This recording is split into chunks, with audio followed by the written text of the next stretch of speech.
இந்த வாழை மரத்துல இருந்து என்னெல்லாம் கிடைக்கும்? பனானா கிடைக்கும். அது மட்டும் இல்ல, வாழைப்பழம் கிடைக்கும், வாழைக்காய் கிடைக்கும், வாழைப்பூ கிடைக்கும். இந்த வாழை மரத்துல நிறைய வகை இருக்கு.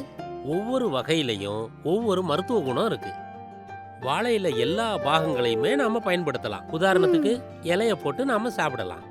அப்போ அந்த வாழை இலையில சூடான சாதத்தை போட்டு சாப்பிடும்போது அது உடலுக்குள்ள போகும்போது நல்ல சத்தை கொடுக்கும், ஆரோக்கியமான உணவா இருக்கும், உடலுக்கும் நல்லது. வாழைக்காய் பொரியல் பண்ணலாம், வாழைத்தண்டை கூட்டு வச்சு சாப்பிடலாம், வாழைத்தண்டுல சூப்பு வச்சு குடிக்கலாம்.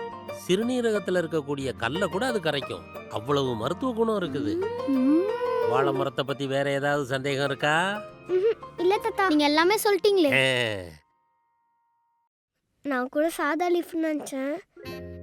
ராக்கி பாய் ரேஞ்சுக்கு பில்டப் இருக்கு. ஆமாண்டா,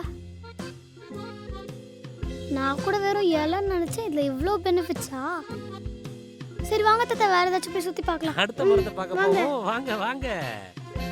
தாத்தா, இது மாங்காய் மரமா? இது மாங்காய் மரம் இல்லப்பா, இது பப்பாளி. பப்பாளி மரமா? பப்பாளி மரம் பார்த்தது இல்லையா நீங்க? இல்ல தாத்தா. இந்த மரத்துக்கும் ரொம்ப சிறப்பு உண்டு. இந்த மரம் எங்க வேணாலும் முளைக்கும். சாதாரண குப்பை கடங்களையும் முளைக்கும். காக்கா சாப்பிட்டுட்டு எச்சம் போடும் இல்லையா, அந்த எச்சத்துல இருந்து கூட இந்த மரம் முளைச்சிரும். நம்ம சாப்பிட்டு துப்புனா கூட வருமா? அதுவும் முளைக்கும். அந்த விதை நல்ல விதையா இருந்தா. குப்பை மேட்ல இருக்கக்கூடிய உரத்தையே அதை எடுத்துக்கும். இதுக்கு தனியா நாம உரம் போடணும்னு அவசியம் இல்ல. சரி, வேற என்ன இருக்கு இத பத்தி? இப்போ இந்த காய் இருக்கு இல்லையா, இந்த பப்பாளி காய், இத சமைச்சு சாப்பிடலாம். அது உடம்புக்கு அவ்வளவு நல்லது, மருத்துவ குணம் உள்ளது. பழத்தையும் சாப்பிடலாம், அது நல்ல இனிப்பா டேஸ்டா இருக்கும். அவ்வளவு சிறப்பு வாய்ந்ததுதான் இந்த பப்பாளி. அத வர பசங்களா, நீங்க இங்கே இருங்க, அத வந்துடுறேன். தக்காளி இதுக்கு எவ்வளவு சக்தி இருக்குன்னு பாரு.